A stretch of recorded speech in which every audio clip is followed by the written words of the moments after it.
Taste India മലയാളിയുടെ മറ്റൊരു thrilling എപ്പിസോഡിലേക്ക് സ്വാഗതം. ഇത് കാണുന്നത് അടൂർ പോത്രാടുള്ള SR പോത്രാടൻസ് എന്ന ഷാപ്പാണിത്. ഷാപ്പ് കറികൾക്ക് പേര് കേട്ട SR പോത്രാടൻസിലെ ഒരു ഷാപ്പ് ഐറ്റമാണ് ഇന്ന് നമ്മൾ ചെയ്യാൻ പോകുന്നത്. അവിടുത്തെ കുക്ക് സുനിലാണ് ഇന്ന് നമുക്ക് വേണ്ടി ബീഫ് പോട്ടി ചെയ്യാൻ പോവുകയാണ്. ഏറ്റവും രുചികരമായ ബീഫ് പോട്ടി ഇന്ന് നമുക്ക് വേണ്ടി ചെയ്യാൻ പോവുകയാണ്. അപ്പോൾ ആ ബീഫ് പോട്ടി ചെയ്യുന്നതിന് വേണ്ടി ആ ബോട്ടി പീസുകൾ നമുക്ക് വൃത്തിയായി കഴുകിയെടുക്കണം. 3-4 പ്രാവശ്യം വെള്ളത്തിൽ കഴുകിയെടുത്തെങ്കിലേ അതിലെ അഴുക്കുകളൊക്കെ പോവുകയുള്ളൂ. വൃത്തിയായി കഴുകിയെടുത്ത ബോട്ടി പീസുകൾ നമുക്ക് പാത്രത്തിലേക്ക് മാറ്റിയെടുക്കാം. 3 കിലോ പോട്ടിയാണ് നമ്മളിതിന് വേണ്ടി എടുത്തിരിക്കുന്നത്. അപ്പോൾ വിറകടുപ്പിൽ നമുക്ക് ആ പോട്ടി ഒന്ന് വേവിച്ചെടുക്കാം. കർപ്പൂരം വെച്ച് ചിരട്ട വെച്ച് വിറക് വെച്ച് കത്തിച്ച് ആ ഉരുളിയിലേക്ക് ബീഫ് പോട്ടി എടുത്ത് ആവശ്യത്തിന് വെള്ളവും കൂടി ചേർത്ത് കാശ്മീരി മുളക് പൊടി ഒരു 3 സ്പൂൺ, മഞ്ഞൾപ്പൊടി 1 സ്പൂൺ നമുക്ക് നന്നായിട്ടൊന്ന് വേവിച്ചെടുക്കാം. ഇത് ഉപ്പ് 1 സ്പൂൺ, 2 സ്പൂൺ ആയിക്കോട്ടെ. ആ വിറകടുപ്പിൽ പോട്ടി അങ്ങനെ വെന്ത് തയ്യാറാകണം. ഒന്ന് ഇളക്കി കൊടുക്കാം. ഒന്ന് മിക്സ് ആവട്ടെ എല്ലാം കൂടെ. ഒന്ന് അടച്ചു വെച്ച് നമുക്ക് നന്നായിട്ടൊന്ന് വേവിക്കാം. ബീഫ് പോട്ടി വെന്ത് കഴിഞ്ഞു. വെന്ത ബീഫ് പോട്ടി നമുക്കൊരു പാത്രത്തിലേക്ക് മാറ്റിയെടുക്കാം. കുക്കറിൻ്റെ ആവശ്യമില്ല, കുക്കറിലേക്ക് എടുക്കുന്നതേ ഉള്ളൂ. കുക്കറിൻ്റെ ആവശ്യം ഇവിടെ ഇല്ല. വെന്ത ബീഫ് പോട്ടി പീസുകളാണത്. അപ്പോൾ ഇതിന് വേണ്ടുന്ന ചേരുവകൾ നമുക്കൊന്ന് തയ്യാറാക്കാം.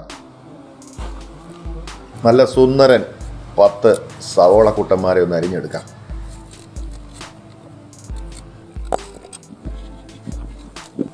അരിയുന്ന സ്പീഡ് കണ്ടോ, അത്ര സുന്ദരമായ കാഴ്ചയാണ്.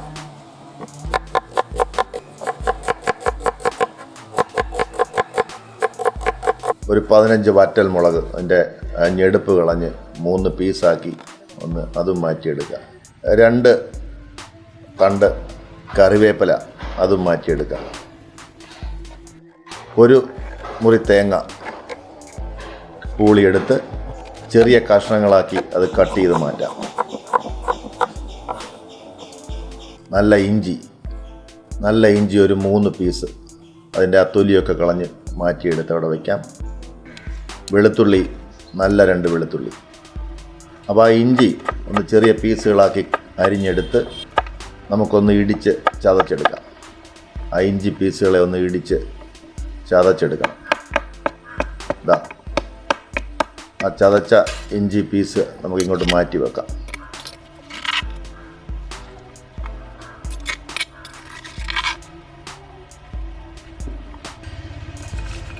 അതുപോലെ ആ വെളുത്തുള്ളി നല്ല 2 വെളുത്തുള്ളി, തൊലിയൊന്നും കളയേണ്ട ആവശ്യമില്ല. അതും നമുക്കൊന്ന് ഇടിച്ച് റെഡിയാക്കിയെടുത്ത് ഇഞ്ചിയോടൊപ്പം വയ്ക്കാം.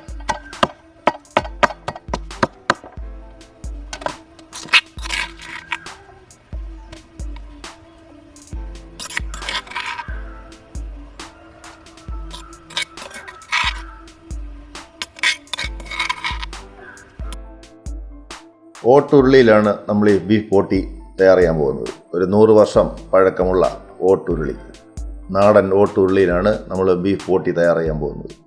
അപ്പോൾ ആ ഓട്ടുരുളി ആ വിറകടുപ്പിലോട്ട് വെച്ച് ഒരു 2 തവി വെളിച്ചെണ്ണ അങ്ങോട്ട് ചേർക്കുക. ആ വെളിച്ചെണ്ണ ഒന്ന് ചൂടായി വരുമ്പോൾ കടുക് 1 സ്പൂൺ, നേരത്തെ തയ്യാറാക്കി വെച്ചിരിക്കുന്ന വറ്റൽ മുളക്, കറിവേപ്പില, തേങ്ങാ കഷ്ണങ്ങൾ എല്ലാം കൂടെ ചേർത്ത് കറിവേപ്പിലയൊക്കെ ചേർത്ത് ആ മിക്സ് നല്ലപോലെ ഒന്ന് വഴറ്റിയെടുക്കണം. അതിൻ്റെ ആ പച്ച നിറമൊക്കെ ഒന്ന് കുറയട്ടെ. നല്ലപോലെ വഴറ്റിയെടുക്കുക. ആ സവോള 10 സവോള കുട്ടന്മാരെ അരിഞ്ഞു വെച്ചിരിക്കുന്ന അതും കൂടെ അങ്ങോട്ട് ചേർത്ത് കൊടുക്കാം. ആവശ്യത്തിന് ഉപ്പ്. ആ എണ്ണയിൽ അതൊക്കെ ഒന്ന് വഴറ്റിയെടുക്കണം.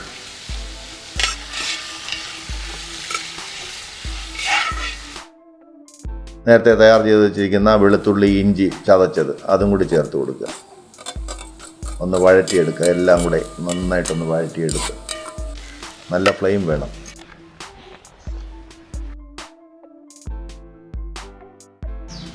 കാശ്മീരി മുളക് പൊടി 3 സ്പൂൺ.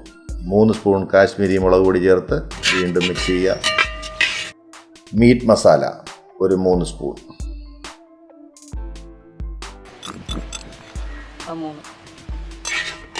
വീണ്ടും നന്നായിട്ടൊന്ന് മിക്സ് ചെയ്യുക. ഫ്ലെയിം അങ്ങനെ കൂടി നിൽക്കട്ടെ. മഞ്ഞൾപ്പൊടി 1 സ്പൂൺ, മല്ലിപ്പൊടി 2 സ്പൂൺ. വീണ്ടും നന്നായി എല്ലാം കൂടി ഒന്ന് മിക്സ് ചെയ്തെടുക്കണം. നേരത്തെ നമ്മൾ വേവിച്ച് വെച്ചിരിക്കുന്ന ബോട്ടി പീസുകൾ അത് ഈ കൂട്ടിലേക്ക് ചേർത്ത് കൊടുക്കുക.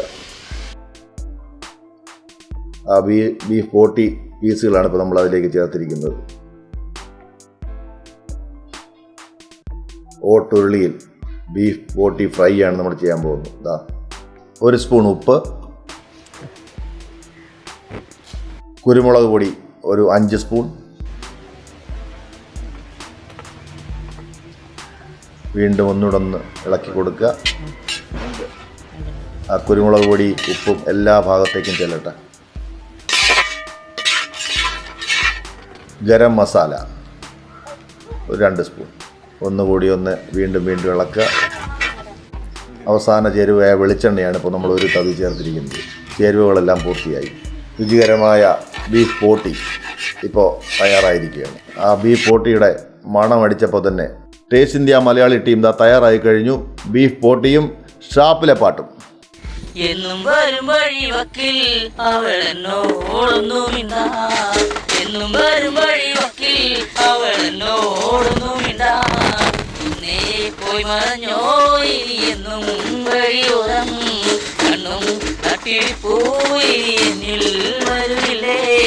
എന്നും വരും വഴി വക്കിൽ അവളെന്നോടൊന്നുമിണ്ടാ, എന്നും വരും വഴി വക്കിൽ അവളെന്നോടൊന്നുമിണ്ടാ. ഒന്നേ പോയി മറഞ്ഞോ ഇനി എന്നും വഴിയോരം കണ്ണും നട്ടിപ്പോയി എന്നിൽ വരുന്നില്ലേ. എന്നും വരും വഴി വക്കിൽ അവളെന്നോടൊന്നുമിണ്ടാ.